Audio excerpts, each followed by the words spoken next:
안녕하십니까. 저는 신경과 배대웅 교수입니다. 진단이 잘 되면 그 다음에 치료죠. 근데 치료가 의사가 다 하는 게 아닙니다. 당연히 환자분과 같이 치료해야 되는 거고요. 환자분들이 알아야 될 게 꽤 많습니다. 그래서 저는 두통의 치료에 대해서 따로 말씀드릴 텐데, 일단 주된 거는 편두통에 대한 치료가 주가 될 것 같습니다. 차례 이렇게 했는데요. 사진만 봐도 답답해 오시는 분들 많으시죠. 곧 있으면 설날이긴 한데, 굉장히 행복한 시간이 되어야 됨에도 불구하고 많은 분들이, 특히 우리나라에서는 아직까지도 집안일이 여성분들이 많이들 하시잖아요. 그래서 굉장히 스트레스를 많이 받아 하십니다. 그래서 차례라는 이름을 이렇게 넣어보긴 했는데요.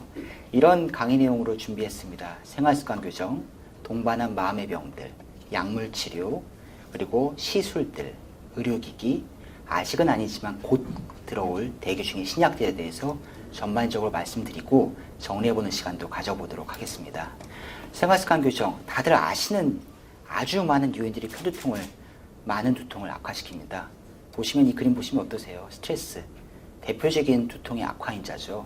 요건 뭘 것 같으세요? 이 그림 보시면은 여성분이 엎드려 있고 40년, 500번, 인생의 8분의 1 생리입니다. 인생의 8분의 1이에요. 네. 이런 생리가 편두통의 가장 유명한 대표적 악화인자고, 또 날씨예요. 그리고 금식도 유명한 악화인자 중에 하나입니다. 근데 보면은 내가 어쩔 수 없는 분들이 참 많아요. 스트레스 내가 받기 싫어서, 받고 싶어서 받나요? 아니잖아요. 생리 피할 수가 없는 거죠. 날씨 피할 수가 없는 거죠. 다이어트 피할 수 있기도 하고 없기도 합니다. 사회적인 여러 가지 암묵적인 강박에 의해서. 말이 그렇지 쉽지 않습니다. 한 연구에 의하면은요, 편두통을 일으키는 대표적인 유발인자가 이렇게 조사가 됐는데, 순서대로 스트레스, 생리, 금식, 날씨, 수면장애 순으로 쭉 이어집니다. 근데 문제는 이런 유발 요인에 의해서 생기는 편두통이 더 심하게 느끼고요. 또 아픈 날이 안 아픈 날보다 많아지는 만성 편두통이 이러한 유발 요인과 훨씬 더 밀접하게 관련이 됩니다. 우리나라는 근데 조금 다른 면이 있어요. 1위가 요거예요. 뭔 것 같으세요? 1위가 우리나라에서는 남편입니다. 남편. 비공개적인 데이터긴 하지만 많은 진료를 보게 되면은 많은 분들이 남편 때문에 너무 힘들어요. 이런 분들 너무 많이 하세요. 네. 그래서 이런 것들을 제가 두통건강을 연 이유가, 사실 남편분들 같이 오시라고 한 것도 있는데 쉽지 않으시죠. 남편분들 낮에 일하시고 그러시느라. 그래서 이런 것들도 있습니다. 확실하게. 네. 우리가 유발 요인이 너무 다양하기 때문에 나에게 맞는 유발 요인이 뭘까 찾는 방법이 되게 중요한데요. 아까 안시영 교수님 말씀하셨던 것처럼 두통일기 앱을 통해서 찾아볼 수가 있어요. 근데 이런 앱이 저희가 대한두통학회와 또 두통 없는 행복한 세상이라고 치시면은 환자 교육용 홈페이지가 나오는데 다운로드 받으실 수가 있는데요. 곧 있으면 이게 좀 더 이제 사용하기 편하게 개편됩니다. 곧 더 좋은 버전으로 업그레이드해서 이제 연장자분들도 편하게 이용할 수 있게끔 바뀌니까는요. 꼭 기다려 주시고, 현재로서는 이런 앱을 통해서 자신의 유발염이 뭔지 명확하게 평가할 수가 있게 됩니다. 음식 되게 많이 물어보십니다. 무슨 음식 먹어야지 편두통 덜 오나요? 다양해요. 보시면 영어로 써 있긴 하지만 하나씩 불러드리면 카페인, 글루틴, 밀가루 음식이 많죠. 치즈, 그리고 나이트레이트, 염산염, 그리고 빵, 초콜릿, 알코올, MSG, 몇몇 과일들, 그리고 찬 음식과 음료들. 먹을 게 없어요. 먹을 게. 읽어보면은요. 먹을 게 없는데 사실 이게 다 일으킨 건 아니고요. 사람마다 유발하는 음식도 다 다릅니다. 그래서 오시면 음식 권유할 때 저희가 그냥 규칙적으로 식사하시고 뭐가 두통을 일으킨지 찾아봅시다 라고 말씀을 드리는 게 정답이죠. 이런 얘기들을 많이 합니다. 규칙적으로 먹고 자고 운동만 해도 편두통이 많이 좋아진다고. 실제로 실험적으로도 그렇습니다. 우리가 사파성과 만성형 편두통, 즉 많이 아픈 사람과 덜 아픈 사람, 편두통 두 군으로 구분해 보니까 덜 아픈 사람들이 확실히 많이 아픈 사람에 비해서 규칙적으로 먹고 자고 운동하더라. 이게 중요한 거예요. 뭘 먹고 그런 게 중요한 게 아니라 매일매일 규칙적인 식사 습관이, 매일매일 규칙적인 수면 습관이, 운동 습관이 중요합니다. 여기 보면 한 코미디 프로에서 나는 불규칙한 생활을 규칙적으로 한다고 했는데 이런 거 아니고 규칙적인 생활이 매우 중요합니다. 카페인 섭취도 되게 중요한데요. 카페인을 먹으면 편두통이 일시적으로 완화되는 경향성을 보입니다. 그래서 이런 분들이 보통 직장에서 근무하시는 분들이 주중에는 조금 괜찮았는데 주말에 많이 아파하시는 분들이 많거든요. 그런 분들 가만 보면은 주중에 일하시느라 카페인 열심히 커피 드시다가 주말에 커피를 딱 끊는 거예요. 커피를 끊으니까는 두통이 아파지는 거예요. 일종의 카페인 중독이라고 볼 수도 있는데 이런 분들이 점진적으로 카페인을 줄이게 되면은 두통이 오히려 좋아지는 놀라운 그 효과를 기다려 보실 수가 있을 것 같습니다. 보충제들 되게 많이 물어보십니다. 다른 뭐 먹을 게 있나요? 요즘에 크릴 오일 유행하는데 크릴 오일 먹으면 두통이 좋아지나요? 많이들 얘기하시는데요. 아직까지 효과가 입증된 건 요 세 가지 정도입니다. 사실은 몇 가지 더 있는데요. 코엔자임 Q10, 마그네슘, 비타민 B2가 효과가 크진 않지만 입증돼 있고 해가 되지 않기 때문에 미국 신경과협회와 그리고 캐나다 두통학회에서 강력하게 권고하고 있습니다. 먹는 거를요. 그래서 뭐 드실 거면은 괜히 비싼 거 사지 마시고요. 이런 거 사세요. 그리고 화랑국화 뭐이도 조금 말이 많은데 화랑국화는 특정 공정을 거친 소수 제품에서만 연구가 돼서 아직까지 강력하게 좀 말씀드리긴 뭐하고 뭐이는 몇몇 제품에서 공정상의 위험성 이슈로 조금 재고 중에 있습니다. 그래서 코엔자임 Q10, 마그네슘, 비타민 B12 같은 게 도움이 됩니다. 리보플라빈이라고 합니다. 수면도 되게 중요합니다. 근데 수면 오시면은 나 잠 안 와요. 잠 안 오면 두통이 심해져라고 하면서 수면제 주세요라고 하시는데 수면제보다 훨씬 효과가 좋고 훨씬 도움이 되는 게 바로 수면 위생입니다. 수면 위생 7가지를 얘기하는데요. 하나씩 읽어볼게요. 침실 환경을 조용하고 어두우며 편안한 장소로 조성한다. 암막 커튼 같은 거 치시면 도움이 되고요. 확실히 편안한 침구류, 내 몸에 맞는 베개 같은 게 도움이 됩니다. 그리고 매일 정해진 시간에 잠자리에 들고 정해진 시간에 일어나셔야 돼요. 들쭉날쭉 하시면 안 되세요. 그리고 이걸 잘 못하세요. 잠이 안 온다고 멀뚱멀뚱 누워 계십니다. 그게 아니라 잠이 10분 이상 오지 않을 때는 과감하게 침대 밖을 나오십시오. 나오셔서 미등만 켜놓고 졸릴 때까지 잠시 기다렸다가 졸리면 그때 누우세요. 이런 거 우리가 수면의 조건화라고 하는데 졸릴 때만 자꾸 눕게 되면은 이제 내 몸이 나도 모르게 내 침대는 잠자는 곳이라고 조금씩 인식하기 시작을 합니다.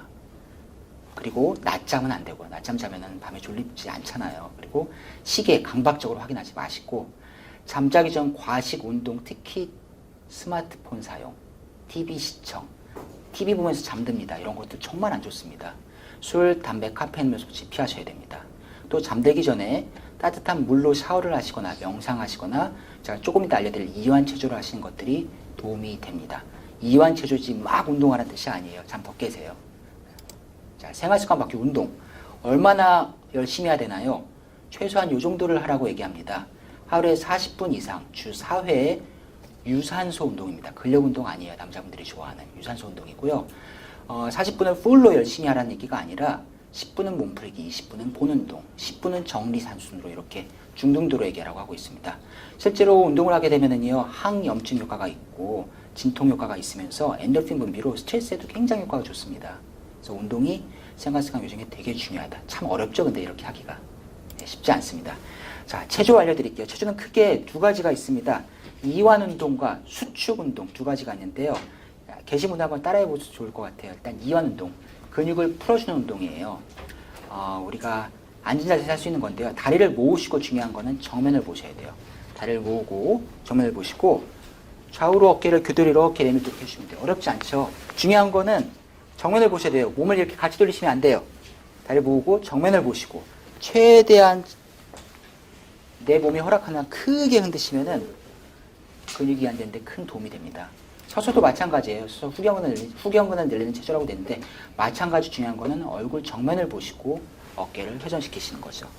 몸이 같이 올라가면 안 돼요. 고개가 같이 돌아가면 안 됩니다. 승모근을 늘리는 체조.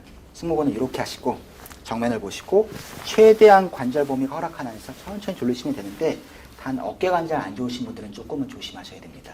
어르신들 중에 어깨 관절 안 좋으신 분들은 허락하시면 이렇게 천천히 해주시면 되고요. 이제 이완 운동 다른 것들이 이제 저작근, 측두근인데 측두근은 하고 크게 벌리면서 옆에 있는 씹을 때 단단해지는 근육을 쭉 위로 눌러주세요. 되게 시원해요. 그러니까 얼굴은 좀 모나니가 되지만 효과는 되게 좋습니다. 그리고 누워서 하는 승모근 수축 운동 중에 팔꿈치를 붙이고 위로 올렸다가 쭉 이 자세를 하는 게 있는데 요거는 핵심 포인트가 팔꿈치를 붙이고 해야 된다. 벌어지지 않게 여기가. 되게 어려워요. 해보시면은요. 생각보다 굉장히 어렵습니다. 그리고 이건 제가 샤워할 때 권유하는 굉장히 강력하게 권유하는 자세인데요. 반대쪽 귀를 잡고 쭉 잡아당기면서 근육을 이완시키는 건데요. 승모근을 이완시키는 건데 특히 샤워할 때 따뜻한 물 받으시면서 이렇게 따뜻한 물 맞으시면서 하시면 되게 효과가 좋은데요. 주의하실 점은 디스크 있으신 분들은 조금 피하셔야 돼요. 디스크 있으신 분들은요.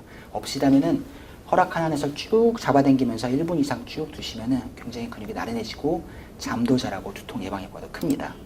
아까 얘기했던 게 이제 이완 운동이죠. 이제 수축 운동은요. 이거는요. 운전하시는 분들 운전 잠깐 중간에 신호등 멈추시잖아요. 신호등 멈추실 때 딱 하기 좋아요. 또는 버스 타고 가만히 앉아있을 때. 수축시키는 것도 무조건 수축시키는 게 아니라 등척성, 움직이지 말란 뜻이에요. 움직이지 말고 수축시켜라. 이런 운동. 내 손과 내 머리가 누가 싸우나 해보자 식으로 가만히 버티면서 눌러보는 거죠.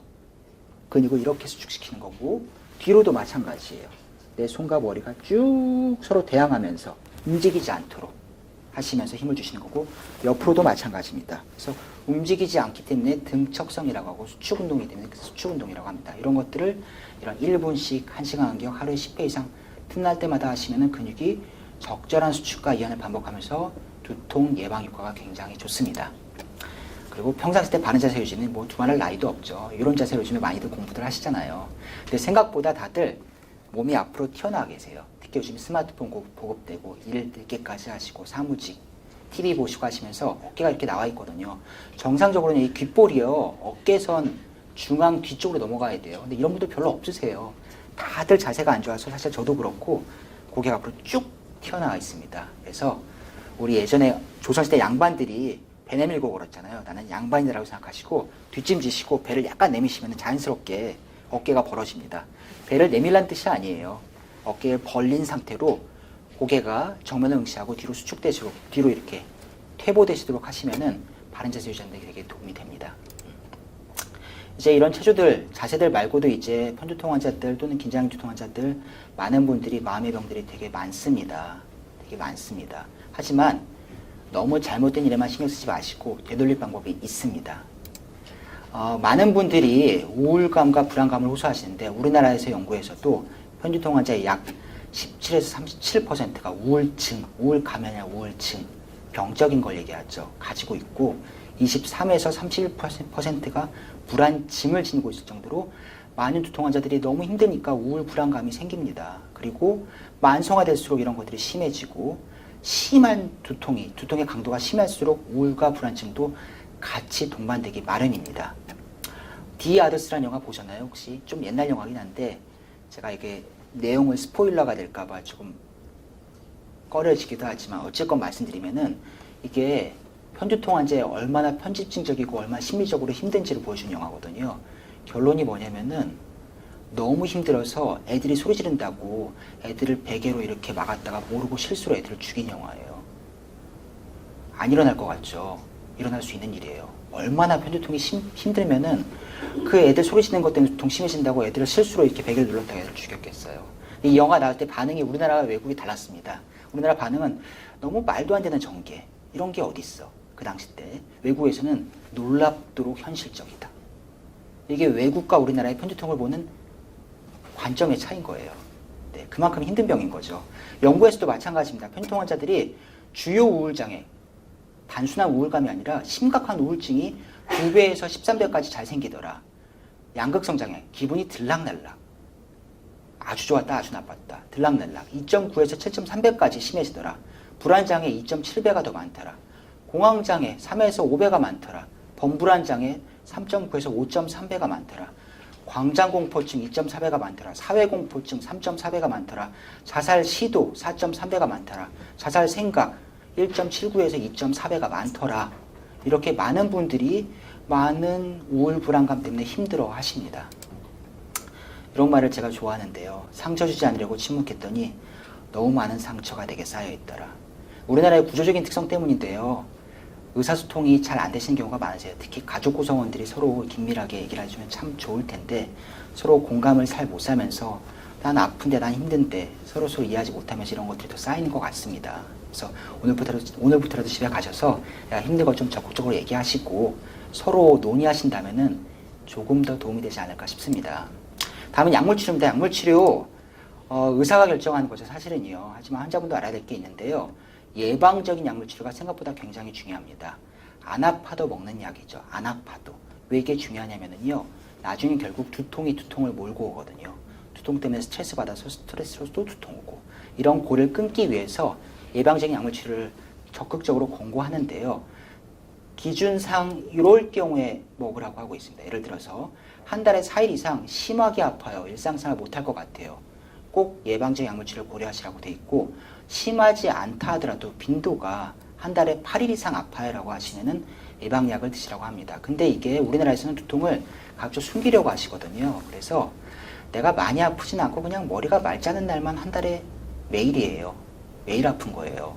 왜 그러냐면 이분들이 예방약 먹고 두통이 거치고 나면 아, 이런 게 머리가 안 아픈 느낌이었네요. 난 별로 안 아픈 줄 알았지. 이렇게 얘기하시거든요. 즉 머리가 맑지 않은 날을 포함해서 경미하더라도 두통 일수가 8일 이상 되면 예방적인 약물 치료를 강력하게 권고를 드리게 됩니다. 또 다른 이유는 자꾸 아프다고 진통제를 주워 먹다 보면은 약물 과형 두통이 생기기 때문인데, 이 약 들어보신 분 있으세요 혹시? 유명한 약들입니다. 정통편, 거통편, 뇌신, 요즘에 좀 없어졌지만 명랑, 판피린, 개보린. 아프면 효과 좋습니다. 대신 매일 먹다 보면은 나중에는 이 약 효과가 사라지게 되고 안 먹으면 머리가 아픈 약물 과형 두통이 생깁니다. 그래서 이러한 약물 과형 두통을 미리 막기 위해서 매일 먹는 중독의 우려가 없는 예방약을 드시라고 권고드리는 겁니다. 하지만 예방약이 맞는 아니고 이런 다양한 부작용이 있습니다. 근데 이거 잠깐 보여드릴 건데요. 긍정적인 사고. 사실 부작용보다 장점이 더 많거든요. 사람마다 맞는 약이 다 달라요. 잘 고르시면 전문의 상담하에 맞는 약을 효과적으로 고르실 수가 있습니다. 너무 부작용 초점 두지 마시고 장점을 보시면 훨씬 더 마음이 여유롭게 약을 고르는데 여유가 생기십니다. 군발 두통은 치료가 조금 다릅니다. 극심한 두통인데 산소 치료가 굉장히 효과가 좋고요. 그 이외에 다른 스테로이드 주사나 약물들이 있어서 효과적으로 지옥 같은 두통에서 벗어날 수 있게 도와주고요. 산소 치료, 이게 참 어려운데 제가 한 말씀만 드리자면은 우리가 OECD 국가에서 상위 선진국이잖아요. 대부분의 나라에서 군발 두통에서 산소 치료가 건강보험 급여화돼 있어요. 우리나라 빼고요. 우리나라 빼고입니다.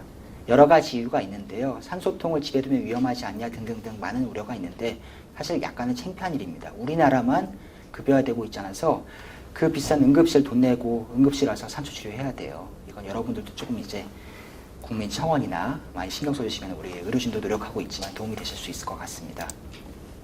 정말 심하게 아프거든요. 겪어보지 않으면 몰라요. 네. 다음 시술 말씀드리겠습니다. 시술이요. 생각보다 종류가 많습니다. 신경과 전문의들이 하던 많은 시술이 있는데요. 첫 번째로 말씀드릴 게 편두통 보톡스 치료입니다. 이거는 사실 개발된 지 얼마 되지 않았어요. 98년도에 미국 베버리힐스에 있는 유명한 성형외과 의사가 우연하게 발견한 거예요. 내 환자들이 미용 목적으로 보톡스를 많이 하는데 이상하게 그분들이 보톡스를 맞고 나서 두통이 없다고 하네. 왜 그렇지? 자문을 구해서 신경과에서 열심히 연구를 해봤더니 만성편 두통에서 보톡스가 효과가 있었던 게 뒤늦게 밝혀진 거죠. 현재로서는 그 위상이 얼마나 많이 올라갔냐면은 미국에서 FDA 승인한 만성 편두통 치료에서 유일하게 안정성과 유효성이 입증된 치료입니다. 그리고 강력한 권고 수준, 높은 근거 수준, 강력하게 권유들이 있고 효과도 좋다라고 얘기하는 유일한 치료법이에요. 유일한 예방 치료법입니다. 지구가 안 아파요. 조금만 불편하면 써놨는데 사실 약간 따끔따끔합니다. 맞으실 때. 하지만 조금만 불편하면은 편두통이 안 오실 수가 있습니다. 그래서 맞는 군데가 좀 많아요. 31군데. 이마, 옆머리, 뒷머리 맞고 이 사진 보면 어떻게 이런 거 어떻게 하시는데 정말 조금만 불편하시면은 두통이 많이들 가라앉습니다. 단 처음부터 효과 있는 건 아니에요. 처음부터 효과 있는 건 아니고요. 3달 간격으로 5번을 실시하게 됩니다. 두통이 점진적으로 쭉 줄어들죠. 두통 일수가. 3달 간격으로 띄엄띄엄 하게 되는 거예요. 그리고 또 이거 맞는다고 바로 안 좋아져요. 받고 가서 나 오늘부터 안 아파 그런 게 아니라 예방치료입니다. 예방치료고 전반적으로 50%에서는 첫 시술만으로 효과를 조금 느끼지만 본격적으로는 80%가량이 두 번째, 세 번째 시술에 효과를 느끼고 이것도 만능은 아닌 게 그래도 20%에서는 효과가 미약하다고 얘기를 합니다. 3세판이라고 하죠. 3번까지 해보는 걸 권유드리고 3번까지도 효과 없으면은 효과가 없다라고 저희도 말씀을 드립니다. 이런 걸 대략적으로 둘해서 절반의 환자에서 두 번째 시술만의 두통이 반으로 줍니다라고 우리가 설명을 드립니다.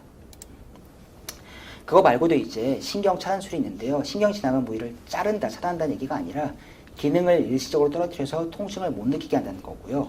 두통의 호발 부위에 맞춰서 3차 신경분지나 후두 신경분지, 아픈 부위에 맞춰 주사를 하게 됩니다. 초음파를 통해서 안전하게 시술을 하게 되고요.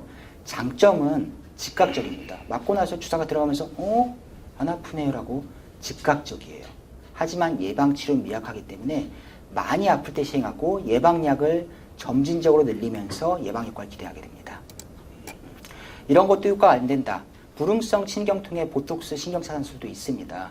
이거 드물긴 하지만 얼굴 통증이 너무 심하게 아픈 사람들 보톡스 이렇게 맞고 아픈 부위가 점점점 줄어들어서 사라지는 경우가 많아요. 네. 그리고 통증 유발점 주사 이건 뭐냐면요. 아까 오주희 교수님 얘기하신 대로 편두통 환자들이 계속 아프거나 또는 두통이 만성화되거나 또는 만성 긴장형 두통 환자가 있게 되면 근육이 다 뭉쳐요. 자꾸 아프니까 몸이 이렇게 힘들어 가잖아. 아우 아파, 아우 아파. 근육이 뭉치게 되면은 이게 병적으로 내 스스로 풀어줄 수 없게끔 바뀐 게 바로 근막통 동통 증후군이라고 합니다. 그런 환자들은 병리적으로 실제로 조직 검사해보면 이렇게 근육이 뭉친 부위가 보이고요. 단순하게 우리가 흔히 얘기하는 나 근육 뭉쳐서 그런 정도가 아니에요. 정말 만성적으로 뭉쳐있는 거고요. 그런 분들이 통증 유발점 주사를 하게 되면 두통이 많이들 가라앉습니다. 통증 유발점 주사는 전문가에게 수술받는 걸 권고드리는 이유가 뭐냐면요. 이게 숨어있는 통증 유발점 찾기거든요. 빨간 부위가 아픈 부위예요. 빨간 부위가. 근데 원인이 되는 근육이 뭉친 부위는 X 표시한 부위예요. 즉 아픈 부위와 뭉친 부위가 달라요. 다. 이게 아픈 부위만 눌러보는 게 아니라 잘 찾아봐야 되거든요. 그래서 이런 부위에 주사를 놔야 되고요. 그래서 전문가가 신경과 전문의가 진료하게 되면 잘 찾아서 주사를 놓게 되면 효과가 되게 좋습니다. 다양한 부위 이렇게 있죠. 네. 그리고 또 이제 그냥 보는 게 아니라 객관적으로 입증하기 위해서 근전도를 통해서 이상 신경진관, 이상 근육진관 이제 확인을 하게 보게 되고 이런 부위를 잘 찾아서 주사를 하게 되니까 대부분 효과에 굉장히 만족스러워 하십니다. 단 이것도 예방 효과는 아니에요. 그때 아픈 걸 줄여주는 거예요. 예방 효과는 보톡스, 아픈 급성기 치료는 신경차단술과 통증 유발점 주사라고 이해하시면 될 것 같습니다. 의료기기는 이제 여러 가지들이 외국엔 많은데 우리나라는 한 가지밖에 없습니다. 세팔리라고 하는 의료기기가 있는데요. 편두통에 효과가 있습니다. 있긴 한데 효과가 아주 크지는 않지만 분명히 있고요. 도움이 됩니다. 그래서 저희 외래 오셔서 상담하시면 이런 것들을 잘 안내해 드립니다. 네, 안내해 드리고요. 대기 중인 신약입니다. 엠갈라티. 저도 기대가 큽니다. 이제 막 들어오기 시작했고요. 외국에서는 너무 센세이션을 일으키고 있어서 기대가 큰데 단 우리나라는 이제 건강보험 수가 문제로 고가의 치료가 되지 않을까 좀 우려스럽지만 효과는 되게 큽니다. CGRP라고 하는 편두통 환자들에서 올라가는 특정한 물질이 있어요. 그 물질을 없애는 다양한 약물들이 개발됐고 그 중에 첫 번째 시판된 약이 엠갈라티라고 하는 CGRP 단클론 항체 치료인데요. 한 달에 한 번 또는 세 달에 한 번 주사를 맞습니다. 근데 효과가 꽤 길게 가요. 한 번 맞고요. 근데 이게 주목할 만한 점인데요. 슈퍼 리스펀더라고 해서 슈퍼파워 10% 환자는 100% 없어진대요. 100%요. 네. 물론 10% 많은 비율은 아니지만 일부는 너무 강력한 효과가 있는 거예요. 너무 매력적인 치료죠. 물론 비용은 둘째치고. 그리고 10%가 아니라 하더라도 15에서 20% 환자가 75% 이상의 편두통 일수가 감소하는 강력 효과를 보이고 50%는 감소하는 중등도 효과를 보입니다. 근데 거꾸로 대조하면 또 25%는 효과 없어요. 이것도요. 사실은요. 완벽한 건 없다는 얘기죠. 저희 병원도 곧 이제 들어올 예정인데 많은 논의를 통해서 저희가 맞는 환자군을 골라서 치료해보면은 분명히 효과가 있을 걸로 생각이 됩니다. 차례 다시 넣었어요. 다시 되짚어보기 위함인데요. 생활습관 교정, 규칙적인 식사, 수면, 운동 중요합니다. 동반한 마음의 병들 너무 많아서 힘드시죠? 의사와 가족분과 같이 상의하시는 게 필요합니다. 약물 치료, 긍정적인 면을 보시고 의료진의 말을 잘 따라오시면은 대부분 만족해 하시고요. 다양한 시술적인 것도 도움이 되고 의료기기와 대기 중인 신약도 많습니다. 하지만 이런 것들이 전부 다 사람마다 다 달라요. 나와 너가 다르듯이 사람마다 필요한 치료는 다 다르니까 개인별 맞춤 치료가 중요하고 그래서 신경과 전문을 통해서 개인별 맞춤 치료를 할 수 있는 정확한 진단할 수 있는 신경과 전문 치료를 권고드리는 겁니다. 마지막 슬라이드입니다. 공감입니다. 가족 간의 공감도 필요하지만 의료진과 환자의 공감도 중요합니다. 오늘 여기서 들을 수 있는 내용들 조금 많이 미흡하기도 했지만 주변에 갈수록 많이 전파하시고 편두통, 그 이외의 기타 두통은 신경과에서 보는 병이다. 그리고 좋아질 수 있다는 희망을 놓치지 않으셨으면 좋겠습니다. 하나 마지막으로 두통 없는 행복한 세상이라는 홈페이지 하나 소개시켜 드릴게요. 대한두통학회에서 만든 공식적인 공인 홈페이지고 기존 홈페이지가 너무 어려워서 환자 입장에서 만든 홈페이지예요. 우리 인터넷에 또는 스마트폰에 두통 없는 행복한 세상이라고 치시면 이런 창이 뜨면서 다양한 두통에 도움이 될 만한 정보들이 있습니다. 도움이 되실 거라 생각합니다. 새해 복 많이 받으셨으면 좋겠습니다. 감사합니다.